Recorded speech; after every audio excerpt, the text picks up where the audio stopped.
Prashanth Neel cinema అంటే ఒకటి KGF మరొకటి సలార్ గుర్తుకొస్తాయి. ఒకటి రాకీ భాయ్ స్టోరీ, మరొకటి సలార్, ఇంకా అతని ఫ్రెండ్ కహాని. మరి ఎన్టీఆర్ తో తెరకెక్కిస్తోన్న సినిమా ఏంటి అంటే అందుకు సంబంధించిన లీడ్ కూడా దొరికింది.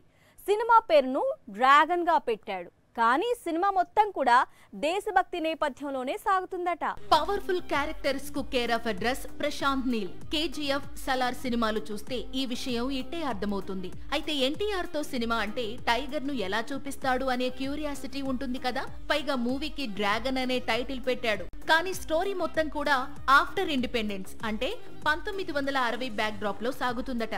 ఆ కాలంలో ఉన్న ఒక పవర్ఫుల్ పర్సన్ స్టోరీని డ్రాగన్ గా చూపిస్తున్నాడట ప్రశాంత్ నీల్. ప్రస్తుతం ఎన్టీఆర్ ఇంట్రడక్షన్ సాంగ్ షూట్ జరుగుతోందని సమాచారం. పాట మొత్తం కూడా దేశభక్తి రగిలించేలా ఉంటుందట. ముఖ్యంగా ఎన్టీఆర్ క్యారెక్టర్ సినిమాలో టెరిఫిక్ గా ఉండబోతోందట. గతంలో శంకర్ డైరెక్ట్ చేసిన భారతీయుడు చిత్రం తరహాలో ఐకానిక్ గా ఉండనుందని సమాచారం. ఇక వార్ 2 లోనూ ఎన్టీఆర్ 2 షేడ్స్ ఉన్న క్యారెక్టర్ లో ప్రేక్షకులను సర్ప్రైజ్ చేయబోతున్నాడట.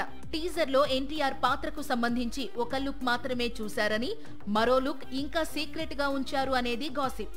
పైగా అది సినిమాలో ఎన్టీఆర్ ఫ్లాష్ బ్యాక్ స్టోరీలో వస్తుందట. మూవీలో అదే హైలైట్ అట.